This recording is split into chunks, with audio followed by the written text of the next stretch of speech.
Hello, everyone. I'm Candy Washington, the host of the Self Life podcast. And if this is your first time here, don't worry, we're going to jump into how to get commitment from someone. I got a Dear Candy question, and I want to read it to you guys and answer it. So don't worry, that will be coming right up. And if you have your own Dear Candy question, whether it's about self love, living a softer life, taking care of yourself, or any type of relationship question, whether it's romantic relationship, family, friends, just email your question. Email your story to assistant@candywashington.com, and I would absolutely love to answer your question. And we'll be doing that here today, right now.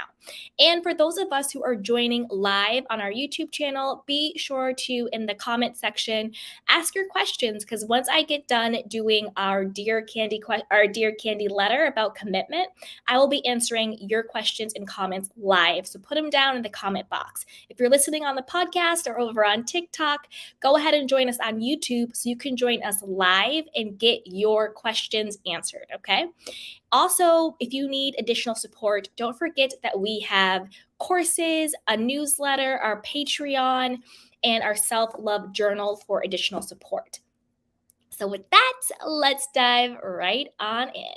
So this is one of our Dear Candy letters. It says, Dear Candy, in every other aspect of my life, I have my stuff together. I'm successful in my career, I own my own home, I have a wonderful family, and I'm blessed with great friends. But the one area that I'm lacking is in my love department.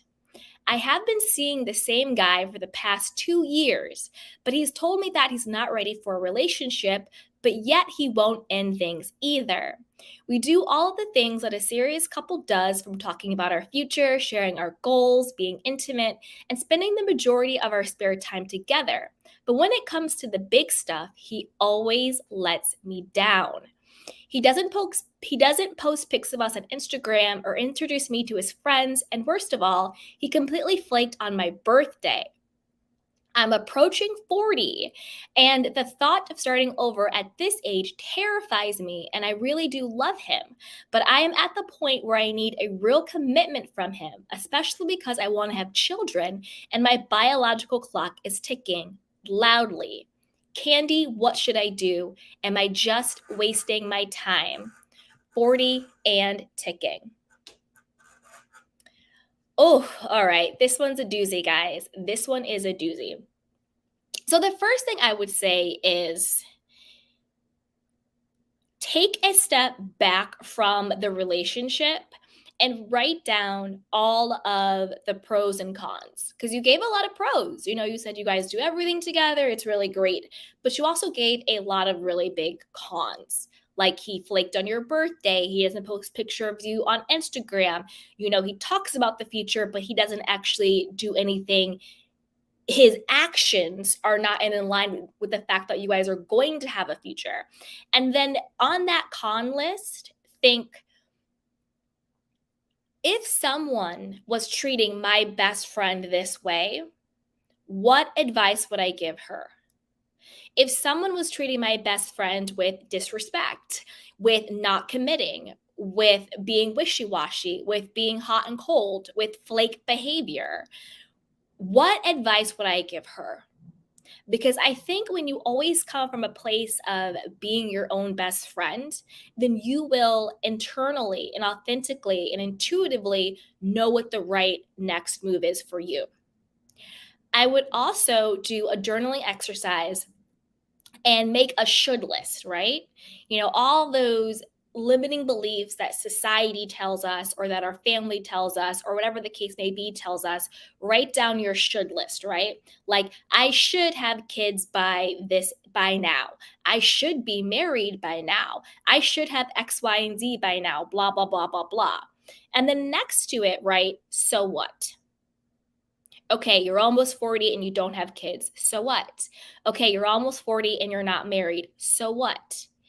Do any of those things take away from your value as a human being?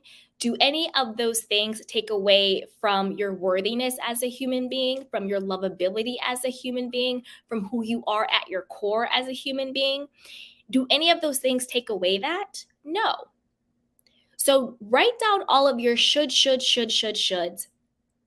So what them and cross them out. Cross them out. And the reason why I'm saying to do this is because I want you to have clarity. I want you to have clarity of mind when you are evaluating this relationship. Because the true question is not, how do I get this man to commit to me? But the true question is, do I want to be committed to this man? Do you want to be committed to someone that isn't, for whatever reason, his own reason, not proud to show you off on Instagram and to introduce you to his friends and family? Do you want to commit to a man who flakes on your birthday? Do you want to commit to a man who says one thing and does another? Take your power back and put it back in your position. Is this someone that you want to be committed to? Okay? Rather than I need to get commitment from this person. Now let's go through what else you said in your letter. You said, in every other aspect of my life, I have my stuff together. That's great. And just because you are with someone who isn't committing to you doesn't mean you don't have your stuff together in that department. It just means you have some cleaning up to do. So give yourself some grace, give yourself some self compassion. Ooh, that was a doozy. All right. So here we go. And you said you've been seeing him for the past 2 years. So that you're pretty in deep, you're in heavy, you know who this person is. It's not the beginning of the relationship. Now, this is the part that I really want to hone in on. You said, but he's told me that he's not ready for a relationship, but yet he won't end things either. So you've been seeing him for 2 years, but he says he's not ready for a relationship. So what has been the 2 years? Right? And then you said, but yet he won't end things either. Now, this is the most important part. You said, but yet he won't end things either. Again, it is not about whether he will commit to you. It is not about whether he will end things. It's about, are you willing to end things? Are you willing to say, I deserve more? That is the real question. It's not, is he going to commit? Is he going to end things? The real question is, when are you going to have enough? Don't let your age dictate this. You said that you're worried about turning 40 and then having to start over at 40 and, all of that. But would you rather live the rest of your life in this sort of non-relationship relationship where you're giving your time, you're giving your energy, you're giving your body, and you're not getting the same love and consideration in return? Wouldn't it be better to start over now than to waste more years of your life with someone who is unwilling, for whatever reason, not to fully commit to you? And again, you said, but he won't end things either. You have the power to end things.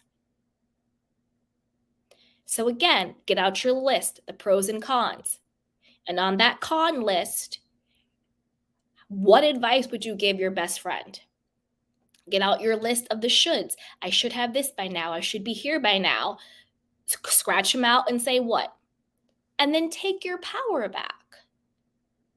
You are deciding who you want to be with. You are deciding, is this person worthy of you committing to? You have the power to end things if you want to. That's really what it's about, taking your power back. I would also say work on some self-love. Work on cultivating your own self-esteem. Work on cultivating, your own worthiness and your own value so that you're not seeking to get commitment from somebody else. Because you already are committed to yourself. You're committed into knowing your worth. You're committed into knowing your value. You're committed into knowing that you deserve respect and how you should be treated, and that you're not second to anybody and you're not some backseat person. So I would work on your self-love. I would work on your own self-esteem, and I would take your power back. Is this how you would want someone to treat your best friend? And then give yourself a deadline. Communicate with him. these are the things that I want. I am not giving you an ultimatum. I am not, doing any of that. I'm just communicating to you, this is who I am and this is what I want. And by this time, if you are not ready for that, then I am going to end this and seek other options. Not only in doing that do you take your power back, but he's probably going to respect you a lot more. Because people treat you the way you allow them to. People are conditioned to treat you the way you let them. So if you let this person just take, and they don't have to bring anything to the table, then that's what they will continue to do. And the surprising thing is, the moment you take your power back, the moment you let go, the moment you choose yourself, you will probably get that commitment you've so desperately been trying to get. It will come to you and it will flow to you. So that's the advice I have on how to get commitment. Love yourself first. Respect yourself first. And the question always is not how do I get this person to commit to me, but is this actually a person that I want to be committed to as they are now? Do you want to be committed to someone who disrespects you? Probably not. All right, you guys. Hey, Chocolate Chunks. Chocolate Chunk says, hey, everyone. Hey, how are you? What is up? All right, so if there's no questions, that was it for today, our how to get a commitment and ask me anything on self-care, relationships, and manifestations. As always, if you need additional support, be sure to check out our description box down below where you can get our courses, join our newsletter, get our free self-love guide, and more. So with that, you guys, I will talk to you next time. Bye. Welcome to The Soft Life with me, Candy Washington, where we explore all things self-love, manifestations, and relationships with a cheeky dash of pop culture news. So be sure to subscribe, share, and join us on Patreon.